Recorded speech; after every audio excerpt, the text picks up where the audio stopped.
malaikat ni datang ni dan memang sahabat menceritakan macam mana mereka. Dia kata aku belum menetap pedang aku, kepala kawan yang tercabut.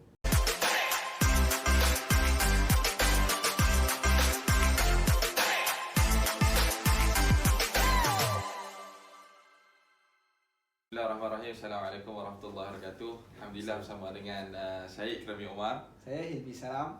Masih lagi dalam podcast Jelajah Sirah. Dan Alhamdulillah minggu ni kita dah masuk 10 akhir bulan Ramadan ni. Kita masuk 10 akhir bulan Ramadan. Ni lah nak spin atau nak semangat akhir ni. Dan setiap minggu kita berdua saja. Kami lama dah janji nak buat tetamu jemputan, tak bawa-bawa. Tapi last week punya janji ni jadi insyaAllah. Last week punya janji jadi insyaAllah. Dan sebenarnya Ustaz, yang kita panggil Ustaz ni sebab kita memang janji nak cerita bab Badar. Jadi insyaAllah kita akan cerita bab Badar lah. Cuma sebelum tu mungkin kita punya audience ni nak kenal sikit kot dengan Ustaz. Mungkin lah boleh latar belakang. Janganlah 15 minit lah. Kenapa nak panggil untuk kuliah ni senang lah. Okay, sila Ustaz. Okay, bismillahirrahmanirrahim. Assalamualaikum warahmatullahi wabarakatuh. Nama saya Azrin bin Zainuddin, berasal dari Bandar Baru Bangi, dan berumur tahun ini Alhamdulillah 39 tahun. Mesti 3 series lagi belum 4 lagi. Bujang ke? Itu bahaya. Bujang 3 orang kata. Dah berkahwin dah. Kita sama. Berkahwin dan 4 orang anak. Alhamdulillah. Seorang isteri lah, Alhamdulillah. Dan sekarang ni berkhidmat dengan MKM, Ticketing Travel and Tours. Baru lagi. Dulu Mutawif, sekarang ni dimasukkan ke unit bimbingan. Full time lah sekarang. Ya, Alhamdulillah. Dulu Mutawif MKM juga. Tapi mula-mula bukan dengan MKM lah. Tapi zaman berubah, itu berubah, kita pun berubah. Akhirnya Alhamdulillah bertemu dengan MKM. Dan siang ini masih dengan MKM, Alhamdulillah. Yalah, dan MKM pun sekarang ni nama MKM ni memang sangat digembar-gemburkan. Maksudnya antara kami pun kagum sedang mengejar di belakang MKM, insya-Allah. Jadi apa mungkin sebelum kita nak ni sikit Ramadan. Kita sekarang dah masuk akhir Ramadan. Lepas tu kita dah lepas dah sebenarnya tarikh-tarikh penting macam saya sebut kat awal tadi, cerita bab peperangan Badar. Banyaklah kisah-kisah Ramadan. Mungkin 2-3 poin berkenaan Ramadan ni, apa lagi selain Badar? Maksudnya Badar. apa lagi peristiwa bulan Ramadan ni? Di Ramadan ni, selain Badar ni antara yang famousnya Nuzul Quran lah. Yang cerita pada 17 Ramadan. Tapi biasanya orang ingat sebab cuti. Betul. Bila cuti pun dia tahu sebab Nuzul Quran.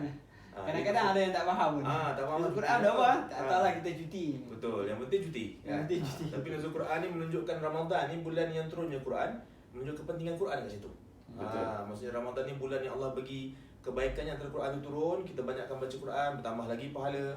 Dan sebenarnya kesan tu nak tengok ialah selepas Ramadan.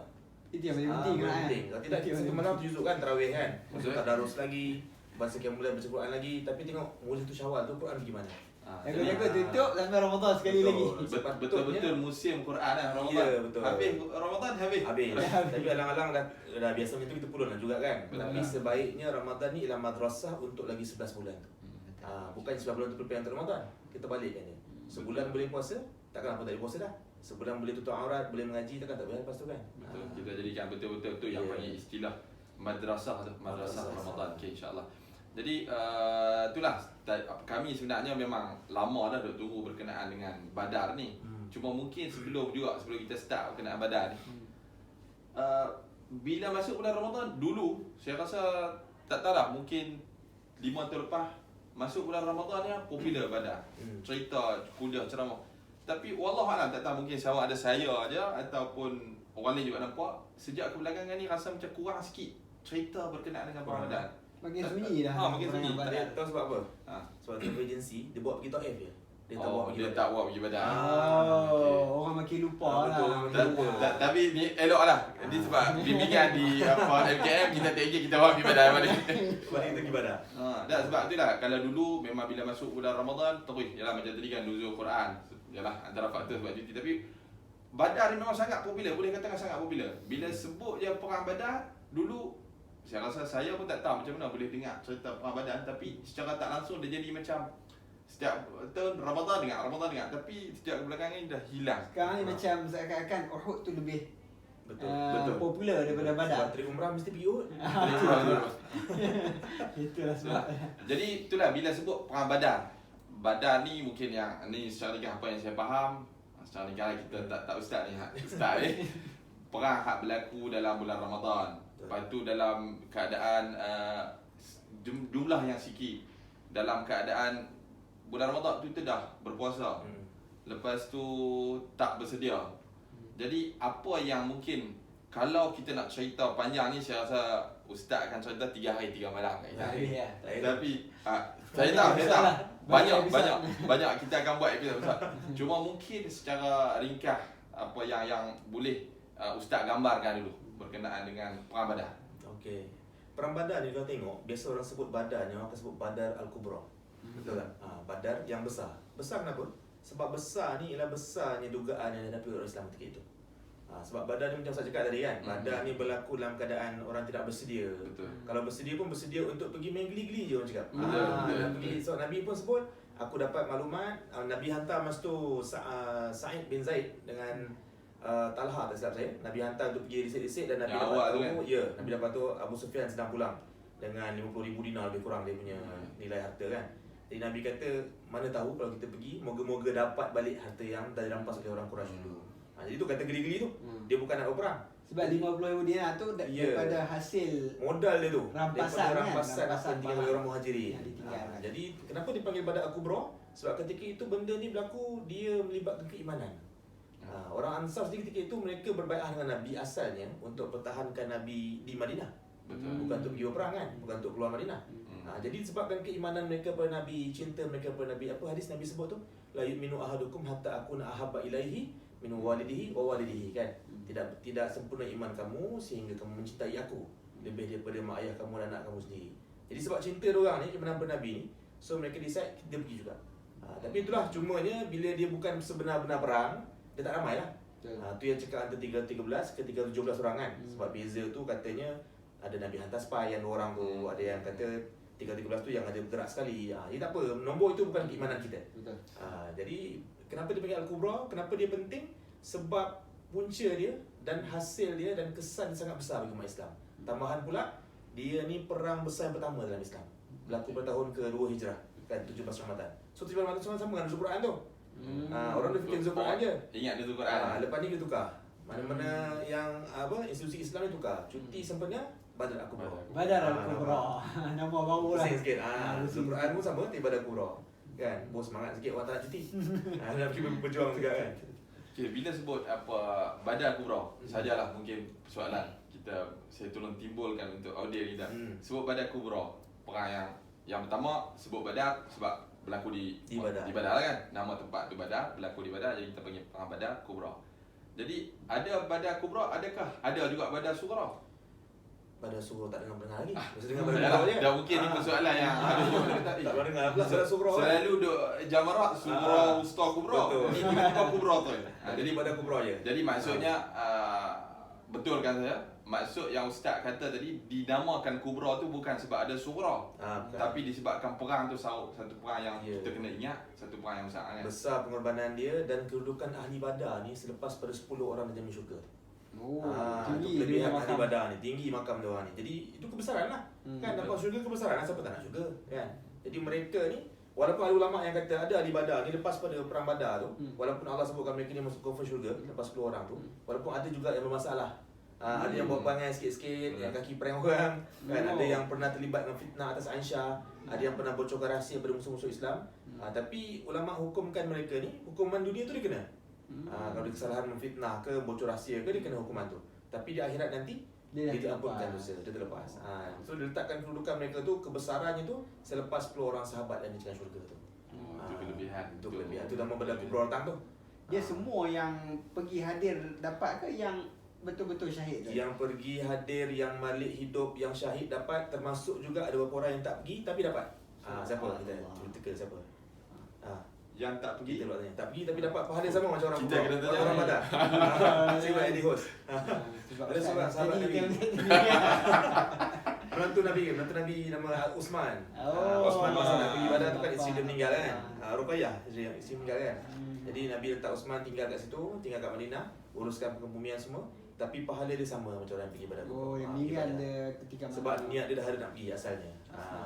tu boleh kata mungkin bila dah sebut niat mungkin apa yang belum habis lagi cerita Badar, tapi cuma mungkin kesimpulan daripada niat tu, maksudnya bila kita nak buat kebaikan tu yang kata tadi kena niat kebaikan. Jangan bertangguh, ada niat terus, insya-Allah pahalanya ada. Betul. InsyaAllah. Tapi kalau orang pergi ziarah Badar dapat pahala sama ke tidak? Dapat. Kita saja jemaah umrah pergi ziarah Badar. Itu sekadar. Kita kena tanya. Siapa kalau dapat pahala itu semua akan ambil ni. Jadi itu merupakan peperangan yang pertama dalam Islam. Peperangan yang besar lah. Selalunya sebelum peperangan ni dia akan ada persiapan Rasulullah SAW buat dengan para sahabat dan sebagainya. Boleh tak Ustaz cerita sedikit sebanyak macam mana persiapan sebelum mereka keluar ke Badar tu? Okey, dari segi material peperangan ni, kalau ikutkan Nabi ajak sahabat ni pergi bukan nak perang betul pun. Jadi senjata yang dibawa tak banyak pun sebenarnya. Bukan senjata berperang. Lepas tu kuda pun 2 ekor je. Unta 70 ekor Ustaz saya, dan digila-gilakan. Mana Nabi pun berkongsi, tak ada kasta. So, maksudnya plan asalnya ni mungkin nak pergi pergi tahan tahan. jalannya. Sebelum tu dah berlaku banyak kali dah. Hamzah pernah pergi menghalang Abu Jahal, perang kecil je kan. So kali ini nampak macam lebih besar. Jadi Nabi kata jom kita pergi ramai sikit. Dapat Macam sebelum tu pernah ada tapi usikan. Usikan macam tu lah kan. Jadi yang itu dari segi material peperangan lah. Cuma kalau tengok balik dekat sini, Badar Al-Kubra ni yang menarik bagi saya lah. Saya suka melihat pada strategi peperangan yang melibatkan kebijaksanaan. Pentingnya Nabi tunjuk bukti kat sini, pentingnya pemimpin tu bukan sekadar berkuasa, pandai guna kuasa tidak, tapi kena ada kebijaksanaan. Okey, contoh masa sampai ke Rauha tu, kemudian Nabi dengan Abu Bakar dia pergi berjalan pergi ke Badar nak mencari maklumat di mana kedudukan tentera Quraisy. Kan, sebab masa tu dah mula dapat hint yang Abu Sufyan dah terlepas, Quraisy dah on the way. Okey. Jadi Nabi buat apa? Nabi berjalan dengan Abu Bakar, jumpa dengan seorang lelaki tua di kawasan tersebut.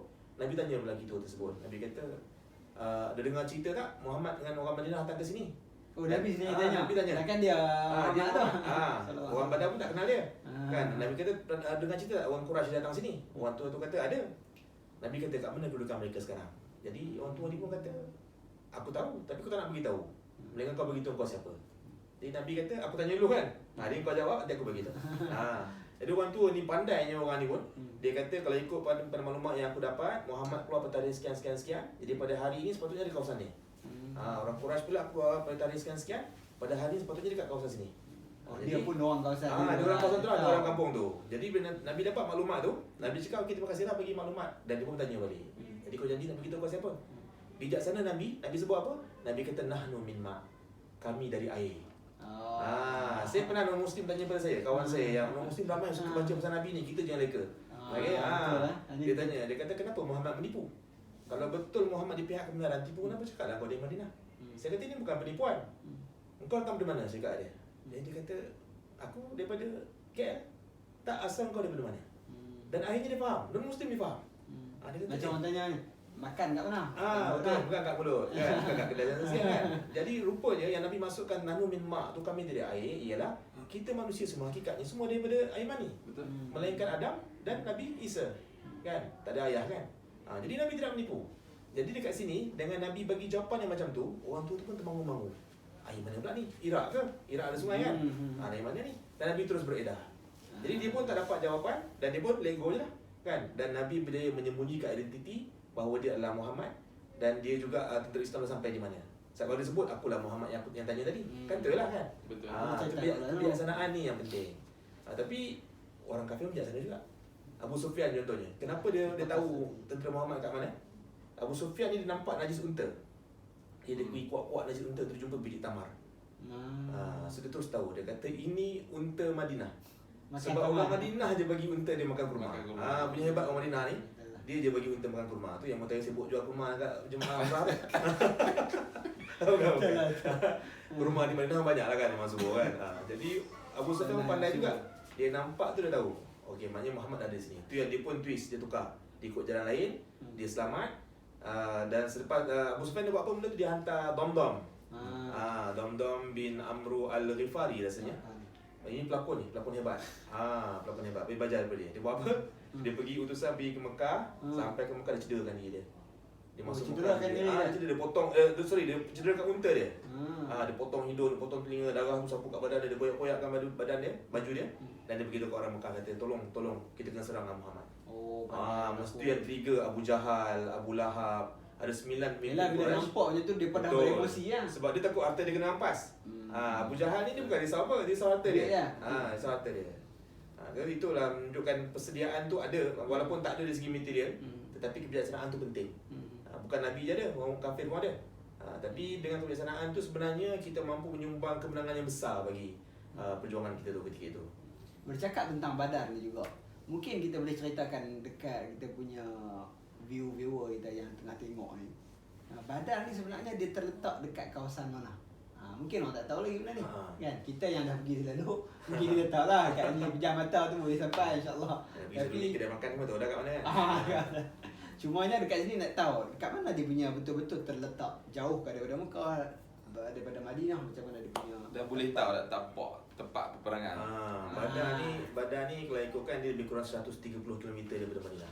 Okey, tak jauh mana lah. Tak jauh mana lah. Lebih kurang. Cuma dulu naik unta kuda ni Betul. kita Lepas tu mungkin seksa sikit lah. Sekarang ni bas ada aircon, ada R&R pun cantik lah. Toilet semua okey, surau semua Tu okey. pun penat juga. Tidur penat tambah. juga. Betul. Mutawi pun cakap seorang-seorang. Cakap Betul juga. Betul. Betul. Lagi dia bangun, Mutawi diam dalam bas dia. Jadi dia sebuah lembah sebenarnya. Dia sebuah lembah. Badar tu dia ambil sebenarnya nama telaga. Jadi ada yang kata telaga tu digali oleh seorang lelaki yang bernama Badar. Jadi dan ianya memang laluan pedagang daripada negara Syam nak balik ke Mekah. Tu yang Nabi tahu, Abu Sufyan lalu tu. Dan Nabi pun kata kita pergi ke Badar. Jadi peperangan Badar tu dia ambil nama dia sebenarnya, nama tempat tu Badar dikedukan tu 130 km daripada daripada Madinah. Biasanya kalau kita nak pergi ziarah Badar ni, biasanya kita akan pergi ke Rauha. Ada Telaga Rauha kat situ kan. Telaga Rauha tu kat situ Nabi pernah berhenti situ dan berbincang dengan sahabat nak perang macam mana, nak perlukan orang Quraisy kan. Itulah lokasi-lokasi sejarah dia lah. Kasih sejarah berkenaan dengan apa Badar lah. Yang terkait Jadi dengan Badar. cuma mungkin tadi saya nak jump balik yang ustaz dah cerita tadi dekat Pak Abu Jahal tu kan. Abu Jahal sebab kita faham Nabi SAW pada asal nak tahan. Kemudian berlaku politik lah, nak tahan, tak berjaya, lepas tu nak ni kedua dan sebagainya. Kemudian balik dan katanya memang dah Abu Sufyan dah terlepas dah sebenarnya. Maksudnya dah lepas dah. Tapi tadi ustaz kata dia tak puas hati, dia takut kat barang dia. Tapi sekarang ni maksudnya barang dia dah selamat dah. Tapi dia masih tak puas hati lagi kat Nabi, betul tak? Betul. Jadi maksudnya boleh tak ustaz cerita kenapa dia tak puas hati dekat Nabi dan dia nak, maksudnya dia nak lawan dah, nak bunuh dah Nabi, senang cerita. Okey, dia Abu Sufyan tu mula-mula dia hantar utusan pertama Dom-Dom tu kan. Untuk pergi tu minta bantuan. Tapi lepas dia selamat, dia hantar utusan kedua sebenarnya. Utusan kedua tu bertemu dengan Abu Jahal yang dah keluar daripada Mekah masa tu. Dan Abu Sufyan kata tak payah perang dah, balik. Sebab harta semua dah selamat. Tapi Abu Jahal ni memang dia satu sifat takabur dalam diri dia. Satu kesombongan yang lain macam. Dia nama dia sebenarnya Abul Hakam. Orang yang sangat pandai. Tapi Nabi bagi dia Abu Jahal sebab apa, masa zaman mula-mula Islam tu dia mendera orang Islam apa sebagainya semua kan. Dia bunuh orang Islam semua. Dia kata Abu Jahal tu pergi pada dia. Nabi sendiri yang menamakan dia Abu Jahal. Alright.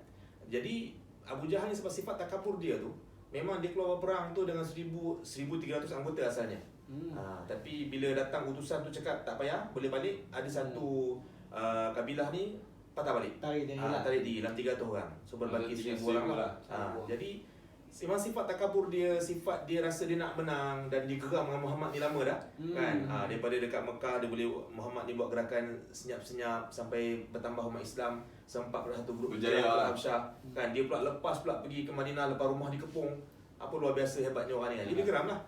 Dia geram. Lepas tu ni pula, kau usik pula harta aku. Dia lupa dia ambil pula harta orang tu kan. Jadi dia sebut pasal askar dia masa tu, tentera dia kata kita kena pergi juga ke Badar. Kita berpesta 3 hari kat sana.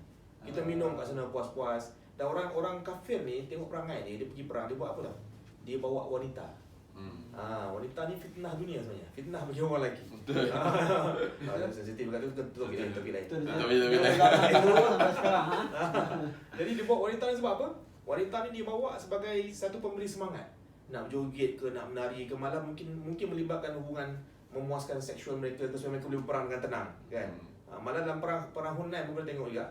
Memang tentera musuh tu bawa ramai wanita dan mereka berkempen jangan sampai perempuan hilang. Jangan sampai kita ketahuan. dan sebenarnya saya rasa setiap perang memang orang kafir macam tu kan. Setiap perang itu motivasi dia kan. Tapi bagi kita tidaklah orang Islam ni kan. Jadi sebabkan keegoan dia meneruskan juga pergi ke Badar tu untuk mengambil 3 hari tu konon-kononnya nak memusnahkan Islam. Tapi akhirnya seperti janji Allah lah. Janji Allah yang mana kemenangan akan datang bagi umat Islam. dengan bantuan malaikat lagi. Ni part yang ramai orang suka dengar ni. Itu part yang saya next soalan. Yang viral ni. Saya tanya. Dah sebab tadi beritahu tentera kafir 1,000 orang. Dia lah asal 1,300 lebih, tinggal 1,000 orang nak lawan. Tentera Islam tadi dah awal kita bincang tak bersedia. Lepas tu pula Ramadan dah tak ramai pula, ya 300 lebih tu macam-macam, ada 15, ada 13, ada 14. Jadi memang popular dalam kisah Badar ni. Tentera Islam menang ni ialah memang Allah Subhanahu Taala bagi menang, tapi dibantu oleh malaikat. Cuma cerita bantu malaikat sebenarnya banyak version. Betul. Ada kata malaikat jelmaan, ada kata tak jelma hantar macam Cahaya macam-macam saja kan. Jadi mungkin Ustaz boleh huraikan sikit kat kami ni. Dia secara generalnya pada malam perangan Badar tu, Nabi ni tengok sifat seorang Nabi, walaupun dia Nabi confirm syurga, memang Allah janjikan kebaikan bagi dia, tapi malam tu dia bermunajat kepada Tuhan. Walaupun Allah dah janji bantuan. bantuan. Allah janji dah bantuan. Allah janji kau ni mati ke benda ke kau syurga. Kan, tapi dia bermunajat kepada Tuhan. Dia rendah diri di depan Allah, dia minta, dia berdoa tengah tangan tinggi-tinggi sampai terjatuh dia punya lidah. Dia punya kain atas bahu tu jatuh bawah. Sampai Abu Bakar tengok, Abu Bakar ni risau. Abu Bakar pergi angkat kain tu, kata, "Ya Rasulullah, cukuplah tu. Allah makbulkan insya-Allah apa yang kau minta ni." Lepas tu tiba Nabi macam terlena sikit. Orang Islam ni pun terlena masa tu. Dia ingin cakap tidur satu nikmat. Ya kita sebut benda tu. Dia terlena sikit dan kemudian Nabi bangun dan begitu pada Abu Bakar, kemenangan akan datang di mana Allah menjanjikan 1,000 malaikat disusun untuk turun berperang di Badar ni. Jadi kat Badar ni satu tempat nama Jabal Malaikah. Tempatnya cantik. Kalau kita pergi ke Badar ni, batu-batu tiba ada pasir yang cantik. Ya, saya kalau orang sebut Badar, kita Google Badar pun memang nampak bukit tu kan. Jadi dikatakan dekat situ lah tempat malaikat tu turun. Allahualam lah kan. Janganlah pula minta pergi di situ kok jumpa Jibril ke. Tunggu. Takut-takut datang tu malaikat mau. So kalau kita turun kita dapat bala tak? Allahualam. Takut-takut keluar sayap ke kan. Tahu. Tak main orang kita ni kan. Jadi bantuan tu yang datang tu, bantuan malaikat datang tu, ni soalan pasal malaikat tadi kan? Ya. Okey, malaikat ni datang ni dan memang sahabat menceritakan macam mana mereka, dia kata aku belum menetak pedang aku, kepala kawan itu cabut.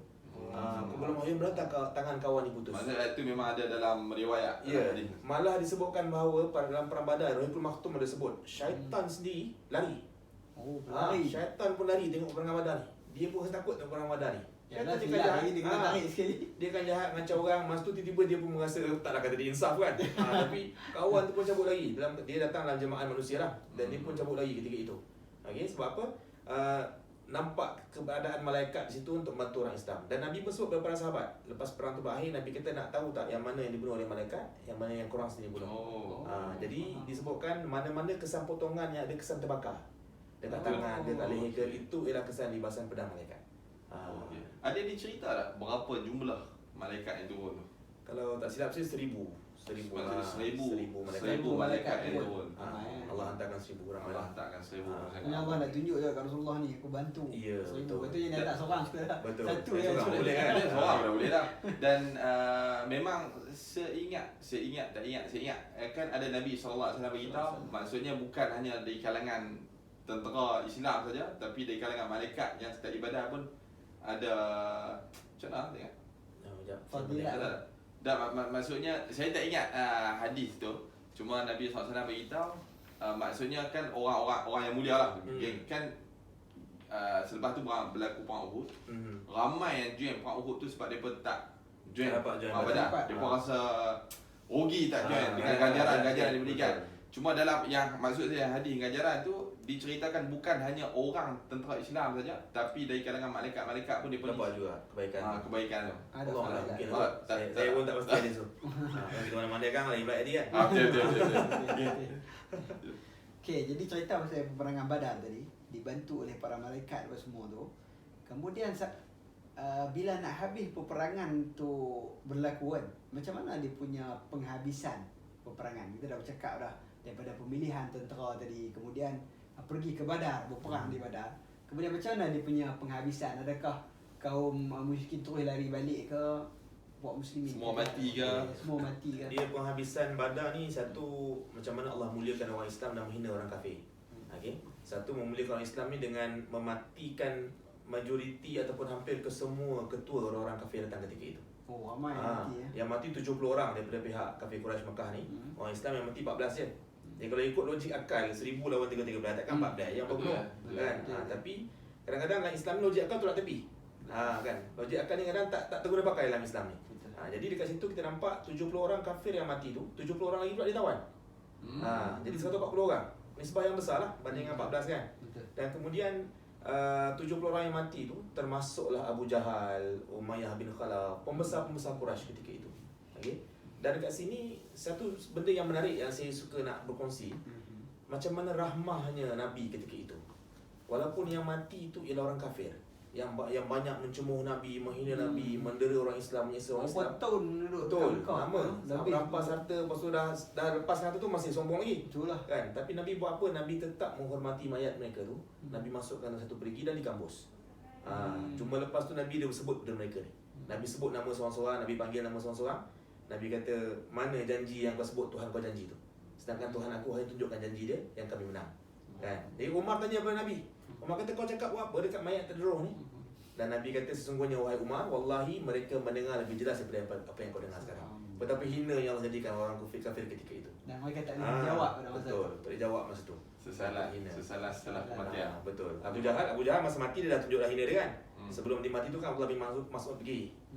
Dia pun sombong lagi dia tanya, siapa yang menang kata kan. Kata Muhammad tentera dia menang. Lepas tu dia kata, hai, tak sangka pula aku mati kat tengah petani dia kan. Tu orang Mas'ud pun Cerita tentang Abu Jahal ni. Abu Jahal ni memang dikenali daripada dulu. Kemudian boleh tak cerita sedikit macam mana dia punya kematian yang berlaku dalam Badar? Sebab dia kisah menarik juga tu. Betul. Dia mati dalam Badar. Dia dalam perang Badar ni ada satu ketika tu Abdurrahman bin Auf dia cerita sedang nak berperang tu datang dua orang anak muda kiri kanan dia. Jadi anak muda ni seorang nama Muaz, seorang nama Muawiz. Ada yang kata adik-beradik. Dua adik ni. Tak silap saya nama dia pun bin pun sama. Kalau tengok dekat dekat Badar ni kita pergi ada sekian tu nama Ah, syuhada Badar ni. Itu ada dua adik tu. Betul, tu nama syuhada Badar bukan nama Datuk Bandar. Ada orang Panjang ke? Datuk Bandar. Datuk Bandar panjangnya nama dia. Jadi mereka tanya pada Abdurrahman bin Auf, dia kata, "Pakcik, tunjukkan aku yang mana Abu Jahal." Dan mereka pun tak kenal. Ya, diorang ahli Madinah. Diorang tak diorang dikenali. ahli. Lepas tu di kalangan orang Islam tak dikenali dan dia bukan sahabat yang famous.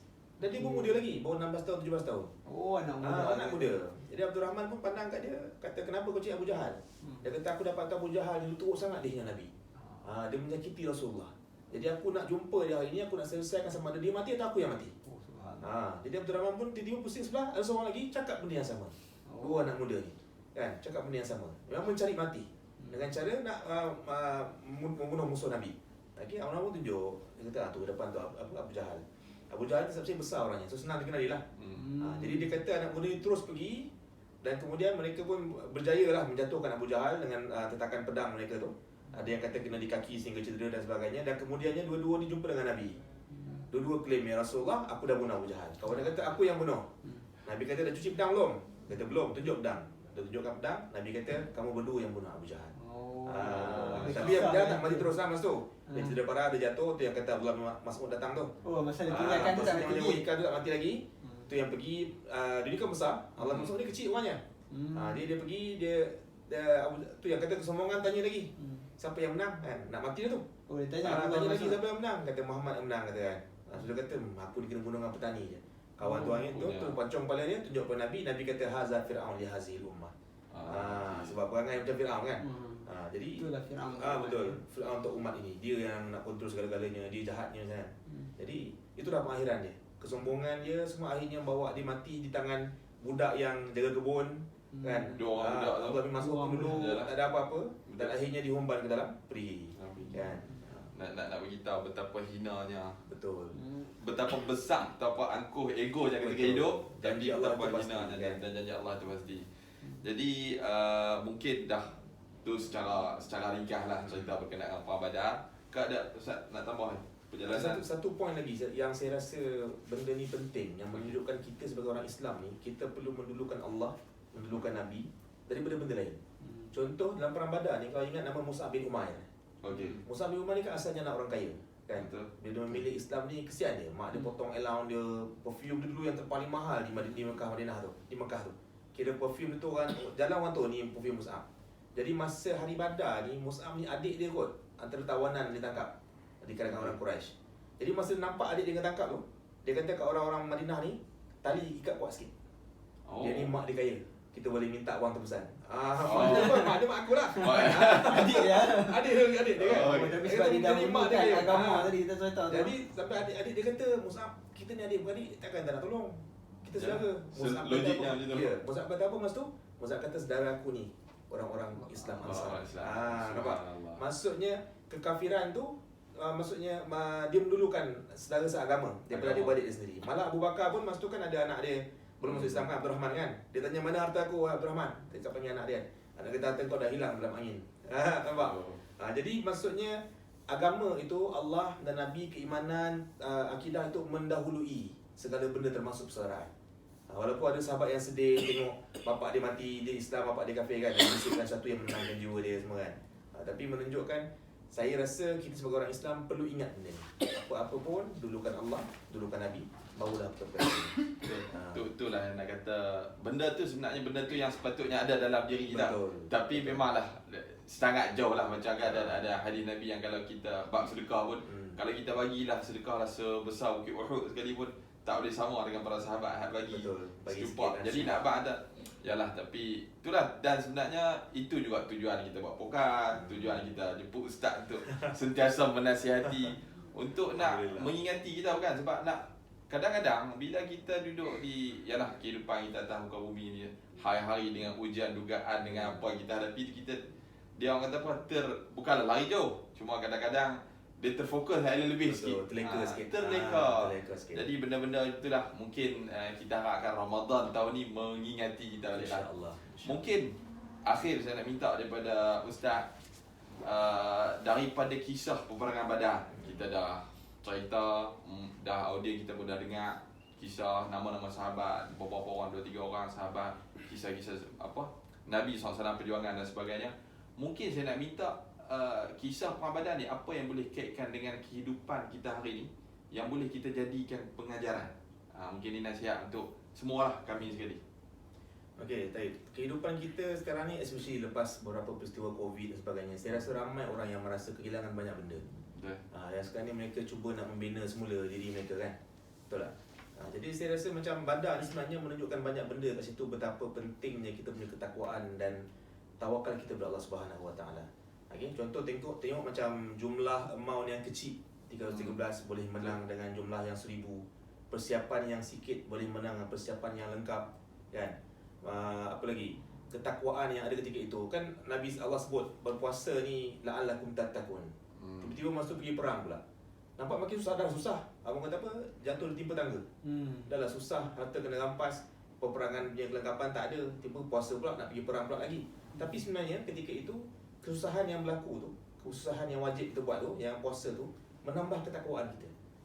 Jadi mungkin sekarang ni sebenarnya kita rasa hidup kita ni mungkin tengah sempit kan. Tapi andai kata dalam kesempitan kita itu kita meneruskan kewajipan kita pada Allah, mungkin itu sebenarnya akan meringankan bebanan kita. Kan? Kadang-kadang setengah orang tu bila dia dah mula sempit, dah mula rasa macam Allah tak bagi tu, tak bagi ni, dia mula rasa betul ke Tuhan ni janji macam nak bagi tapi tak bagi. Kan? Dia putus asa. Tapi dalam perang Badar ni kita lihat macam mana orang Islam, macam mana Nabi tidak putus asa, tidak pernah berhenti berdoa. Okay? Dan sehinggalah Allah beri mereka nikmat sikit-sikit. Nikmat cakap tadi kan, malam tu hujan, kena hujan, dia tidur. Bila tidur ni hilang segala masalah. Beringsing semua hilang. Jadi malam tu dia tertidur, dia nikmat, esok pagi dia bangun, malaikat pula turun. Kejayaan tu makin sikit, makin nampak. Akhirnya orang Badar pulang ke Madinah dengan satu kejayaan yang sangat besar. Orang Quraisy pula pulang ke Mekah dengan satu penghinaan yang sangat-sangat hina. Mati pula dia punya ketua-ketua semua, tinggal Abu Sufyan je masa tu. Abu Lahab pun sebenarnya mati juga kat Mekah kan. Mula dia ngelak pergi perang, masa dia masa mati juga kat Mekah pun dalam keadaan yang hina juga. Jadi saya rasa ketakwaan, tawakal kepada Allah semua tu penting. Jadi kita umat Islam kena pastikanlah semua tu tinggi nilainya dalam hati kita, insya-Allah. Alhamdulillah.